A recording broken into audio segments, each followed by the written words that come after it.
Et là, je sors et j'entends des grésillements en fait. Et je pensais qu'il pleuvait, comme s'il pleuvait fort. Je pensais qu'il pleuvait. Et je sors et en fait, je me rends compte qu'il pleut pas. Et je baisse la tête et je vois que le château en fait est en flammes. Alors je voyais déjà encore la structure, donc je pense que ça devait être fait depuis pas longtemps. Et du coup, j'appelle ma mère et je lui dis maman, il y a le feu au château. Et elle me dit appelle les pompiers. Du coup, très vite, j'appelle les pompiers. Nous, on a les chalets qui sont juste en dessous.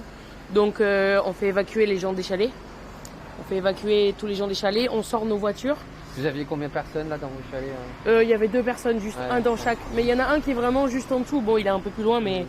Et du coup, donc, on fait sortir les personnes. Nous, on sort les voitures. Et là, ma mère me dit, mais va voir peut-être dans le château s'ils l'ont vu ou s'ils sont au courant. Et du coup, je toque au portail et personne me répond. Du coup, il y a une petite porte à côté, donc elle était un peu coincée, je la pousse avec mon pied et je rentre et je le vois qu'il était dedans et du coup, je lui dis il y a le feu, il y a le feu. Et en fait, il sort. Il me dit mais où il y a le feu? Et je lui dis mais il y a le feu chez toi, il faut sortir tout le monde et tout. Et du coup, il a été chercher son ami qui est un peu plus vieux et il a été le chercher, il l'a fait sortir et son ami dormait dans la tour justement bon au rez-de-chaussée ou au premier étage. Du coup, il l'a fait sortir. Qui était touché par les flammes. Ouais.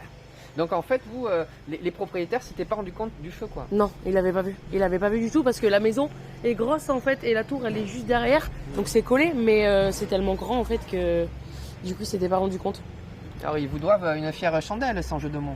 Ouais, bon, je pense qu'ils auraient fini par s'en rendre compte, mais c'est vrai qu'on sait jamais ce qui aurait pu se passer et c'est clair qu'on était plus rassurés de voir qu'ils s'en sont sortis et que c'est juste du matériel et au final pas énorme par rapport au château. Les dégâts sont quand même minimes, donc voilà.